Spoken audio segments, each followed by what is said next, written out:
स्वागत है आप सभी का DLS न्यूज पर एक बार फिर से। जी हाँ, आज हो गया दोस्तों 4 जून 2020 गुरुवार, और आइए बात करते हैं आज के मुख्य समाचार टुडे ब्रेकिंग न्यूज के इस वीडियो में। जानेंगे देश भर की तमाम बड़ी खबरों को। सीधे बात करते हैं पहले अपडेट की, जहां देख पा रहे कि अब QR कोड से पहचाने जाएंगे रेलवे के वेंडर्स, अवैध पर लगेगी लगाम। जी हाँ, सरकार का नया नियम है। लॉकडाउन अब धीरे धीरे खुल रहा है और देश भर में ट्रेनें भी शुरू हो रही है। उसके बाद रेलवे स्टेशनों में खाने पीने के काउंटर भी खुल रहे हैं। वेंडर्स द्वारा अब यात्रियों को खाद्य सामग्री की सप्लाई भी शुरू कर दी गई है। इसी व्यवस्था को देखते हुए अब जबलपुर रेल मंडल अपनी पुरानी रुकी हुई योजनाएं भी शुरू करने जा रहा, जिसके तहत जो लाइसेंसधारी वेंडर्स रेलवे स्टेशन और ट्रेनों में सामग्री बेचने का काम करेंगे ना, उनके परिचय पत्र पर QR कोड के साथ ही बनाए जाएंगे, जिस तरह से आधार कार्ड पे होता है ना, वैसे है ना। चलिए अगली खबर है दोस्तों। गुजरात और महाराष्ट्र के अंदर NDRF ने तैनात की करीब 43 टीमें और 1 लाख लोगों को सुरक्षित निकाला। जी हाँ दोस्तों, आपको पता होगा कि आजकल मुंबई, महाराष्ट्र, गुजरात इन इलाकों के ऊपर है निसर्ग के तूफान का खतरा मंडरा रहा, राइट। बड़ी खबर आप देख सकते हैं कि 129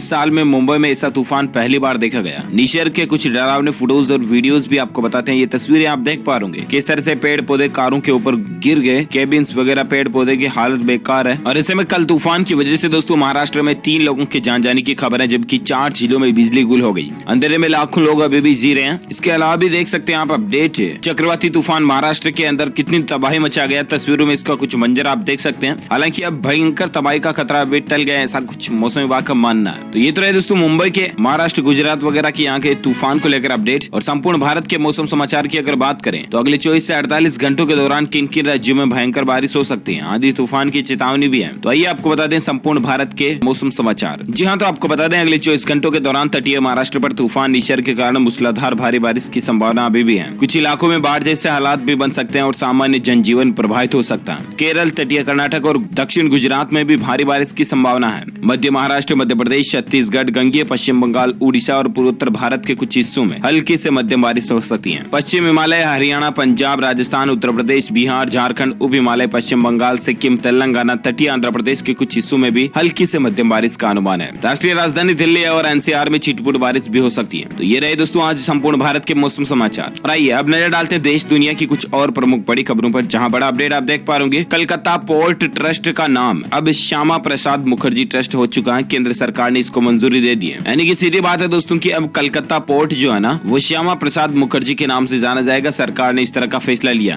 कलकत्ता पोर्ट की गिनती देश के सबसे बड़े बंदरगाह में होती है और केंद्र की नरेंद्र मोदी सरकार ने कलकत्ता पोर्ट ट्रस्ट का नाम श्यामा प्रसाद मुखर्जी के नाम पर रखने का फैसला किया। बुधवार को मोदी कैबिनेट की बैठक में इस बात को मंजूरी भी मिल चुकी है। इस साल 25 फरवरी को हुई बैठक में कलकत्ता पोर्ट ट्रस्ट के बोर्ड ऑफ ट्रस्टीज ने कोलकाता पोर्ट का नाम श्यामा प्रसाद मुखर्जी पोर्ट रखने का प्रस्ताव रखा था, तो फाइनली उसको मंजूरी मिल चुकी है। ठीक है, ये नाम ध्यान में रखिएगा क्योंकि कई बार करंट अफेयर्स के रूप में कॉम्पिटिटिव एग्जाम वगैरह में पूछ लिए जाते हैं। ठीक है ना। चलिए अगली खबर है दोस्तों। अमेरिका के राष्ट्रपति डोनाल्ड ट्रंप ने एक बड़ा फैसला लिया। चाइना की एयरलाइंस को अमेरिका आने पर रोक लगा दी। जी हाँ, चीनी वायरस की महामारी के मसले पर चीन और अमेरिका के बीच तनाव का असर अब दोनों देशों के बीच होने वाले व्यापार और ट्रेवल पर भी नजर आने लगा है। डोनाल्ड ट्रंप प्रशासन ने बुधवार को एक बड़ा कदम उठाते हुए चाइनीज एयरलाइन को अमेरिका आने पर रोक लगा दी। अमेरिका के परिवहन विभाग ने कहा था दोस्तों कि वह 16 जून से अमेरिका आने वाली चीन की 4 एयरलाइनों को निलंबित कर देगा, और यही मसला चल रहा है इसी चीनी वायरस की वजह से। वैसे अभी दोस्तों इस देश और दुनिया में चीनी वायरस के ताजा आंकड़े क्या चल रहे हैं, अगर आप जानना चाहते हैं तो मैं आपको बता दूं।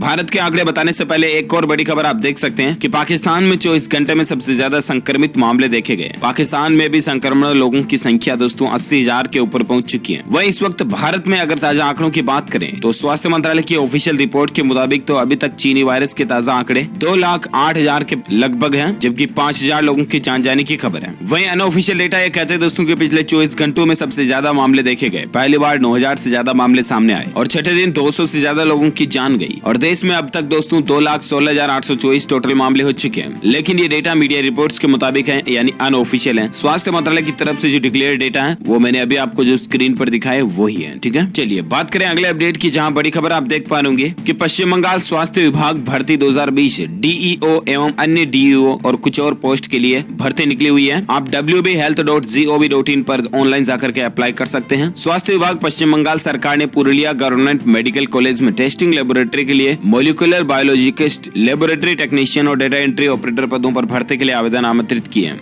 वॉक इन इंटरव्यू के आधार पर भर्ती की जाएगी। 10 जून 2020 को वॉक इन इंटरव्यू की तारीख है और बाकी पोस्टें भी ज्यादा तो नहीं है, कुछ कुछ डिटेल्स आप स्क्रीन पर देख सकते हैं। चलिए अगली खबर है दोस्तों कि भारत आने वाले कुछ विशेष श्रेणी के विदेशी नागरिकों के लिए वीजा और यात्रा प्रतिबंधों में छूट दी गई है। जहां केंद्र सरकार ने बुधवार को विदेशी नागरिकों के संबंध में एक बड़ा फैसला लिया। चीनी वायरस की वजह से बदले हालात के तहत देश में आने वाले कुछ खास श्रेणी के विदेशी नागरिकों को वीजा नियमों और यात्रा प्रतिबंध मामले में रियायत देने का फैसला किया गया। इस श्रेणियों में बिजनेस, स्वास्थ्य, तकनीकी सेवाओं से जुड़े लोगों को राहत देने की कोशिश की गई है। फैसले के मुताबिक non schedule commercial chartered flights को बिजनेस वीजा पर भारत आने वाले विदेशी व्यवसायी छूट के पात्र होंगे वगैरह वगैरह जानकारी आप देख सकते हैं। चलिए अगली खबर है दोस्तों, छत्तीसगढ़ के लेबोरेटरी टेक्नीशियन का एग्जाम रिजल्ट घोषित हो चुका है। भर्ती परीक्षा का परिणाम आ चुका है। cghealth.nic.in पर जाकर के आप रिजल्ट चेक कर सकते हैं। अगर आप भी ये एग्जाम दिए हैं तो बेस्ट ऑफ लक आपको हमारी DLS न्यूज टीम की तरफ से। और चलिए साथ ही बात करें अगली खबर की, जहां बड़ी खबर देख पाएंगे कि ट्राई ने एक बड़ा फैसला लिया। अब जी भर कर मैसेज भेज पाएंगे। जी हाँ, ट्राई यानी कि भारतीय दूरसंचार नियामक प्राधिकरण ने लॉकडाउन के बीच करोड़ों मोबाइल उपभोक्ताओं को बड़ी राहत देते हुए अब एक दिन में SMS भेजने की लिमिट को पूरी तरह से खत्म कर दिया। यानी कि अब मोबाइल उपभोक्ता दिन भर में जितने चाहे मैसेज भेज सकेंगे। पहले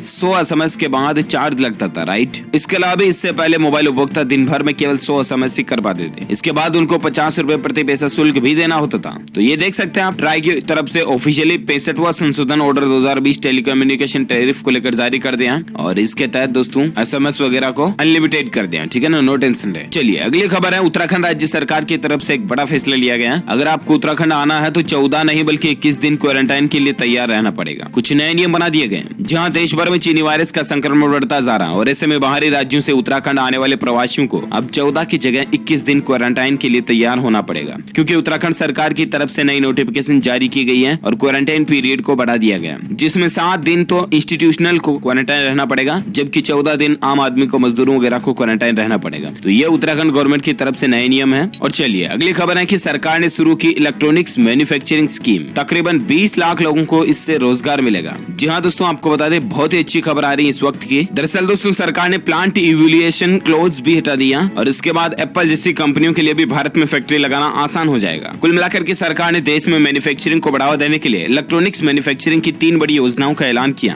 इन स्कीमों के जरिए देशी और विदेशी कंपनियों से बड़ा निवेश आ सकता है। अच्छा, इसमें एक तो ये दोस्तों की इन स्कीमों के जरिए जो है ना, अब खास करके इलेक्ट्रॉनिक सामान जैसे कि मोबाइल फोन्स, उनके पुर्जों के उत्पादन में बड़ा इजाफा हो सकता है। सरकार के मुताबिक सरकार की इन स्कीमों की बदौलत इन सेक्टर में 2025 तक 10 लाख करोड़ रुपए का निवेश हो सकता है और जिससे तकरीबन डायरेक्ट इनडायरेक्ट 15 से 20 लाख लोगों को रोजगार मिलेगा। तो ये अच्छी बात है। और चलिए अगली खबर है कि प्रधानमंत्री नरेंद्र मोदी का एयर इंडिया 1 बनकर तैयार हो चुका है, जिसमें डोनाल्ड ट्रंप की तरह अभेद सुरक्षा होगी, यानी कि सिक्योरिटी फीचर्स वगैरह होंगे। दरअसल आपको बता दें, राष्ट्रपति रामनाथ कोविंद और PM मोदी के लिए सुपर जेट एयर इंडिया 1 नाम का एक सुपर जेट अमेरिका में बनकर तैयार हो गया। प्रधानमंत्री की सुरक्षा जमीन से लेकर हवा में भी अब अभेद होने जा रही है और माना जा रहा कि इसी महीने एयर इंडिया 1 भारत को सौंप दिया जाएगा। प्रधानमंत्री मोदी के इस सुपर जेट में अमेरिकी डोनाल्ड ट्रंप की तरह से सुरक्षा उपाय लगाए गए हैं। यह एक तरह से हवा में उड़ते किले की तरह होगा, जो बहुत ही ज्यादा सेफ, सुरक्षित, प्रोटेक्टेड होगा। होना भी चाहिए, है ना। चलिए अगली खबर है दोस्तों की, हरियाणा बोर्ड की 10वीं और 12वीं की पेंडिंग परीक्षाओं की तारीख घोषित हो चुकी है। इस तारीख से अब एग्जाम होंगे। अब जो ये दोस्तों ये परीक्षाएं हैं, ये 1 जुलाई से लेकर 15 जुलाई के बीच आयोजित की जाएगी। जो भी 10वीं और 12वीं की पेंडिंग एग्जाम्स है ना हरियाणा बोर्ड की, वो सब। और भी ज्यादा जानकारी अगर आप ऑफिशियल शेड्यूल चेक करना चाहते हैं तो www.bseh.org.in पर जाकर के चेक कर लीजिएगा। 1 जुलाई से 15 जुलाई के बीच परीक्षाएं होने जा रही है। ठीक है ना। चलिए अगली खबर है, आधार नंबर को लेकर उदय ने जारी किया एक बड़ा अलर्ट। जान ले नहीं तो आपके साथ धोखा हो सकता है।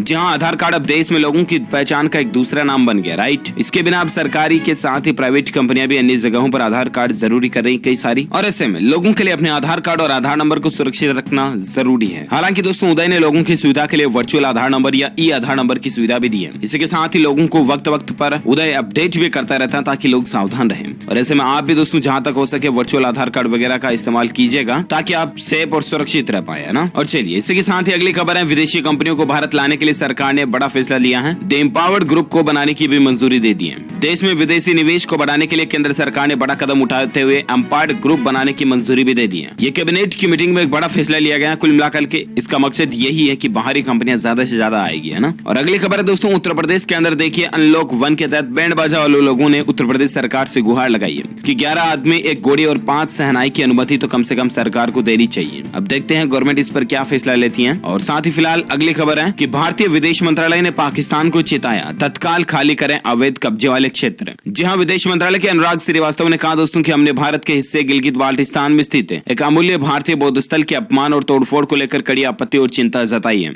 ये क्षेत्र भारत के हिस्से में आता, लेकिन पाकिस्तान ने इस पर अवैध रूप से कब्जा कर रखा। विदेश मंत्रालय ने कहा कि ये गंभीर चिंता का विषय है कि भारत में आने वाले उन हिस्सों में जहां पाकिस्तान का अवैध कब्जा है, बौद्ध स्मारकों को नष्ट किया जा रहा और धार्मिक सांस्कृतिक अधिकारों और स्वतंत्रता का हनन किया जा रहा। और इसलिए पाकिस्तान को यह भयंकर चेतावनी मिल चुकी है कि या तो इन जगहों को खाली कर दे, या तो फिर आपको पता पाकिस्तान की हालत कैसी होने वाली है। फिर पाकिस्तान जूते खाएगा, मार खाएगा, कुल मिला के तभी सुधरेगा ना। ये भारत की प्लानिंग है और अच्छी बात है। अगर आप एक इंडियन से भारतीय नागरिक होने के नाते इस वीडियो पर दिल से लाइक जरूर कीजिएगा। अभी का भी लाइक कर दीजिए फटाफट से ज्यादा और शेयर भी करना अपने दोस्तों के साथ फेसबुक और व्हाट्सएप पर। और हाँ, आप मुझे नीचे कमेंट करके बताना दोस्तों कि आप कौन से राज्य में रहते हैं, आपके राज्य का नाम लिखिए ताकि मैं आपके राज्य के समाचार भी आपके मोबाइल तक पहुंचा पाऊंगा। वीडियो को लाइक शेयर करके चैनल को सब्सक्राइब करके बेल आइकन जरूर दबा देना ताकि आपको रोजाना के ताजा अपडेट्स तुरंत मिलते रहेंगे। Thank you, take care, good bye, Jai Hind, जय भारत, वंदे मातरम।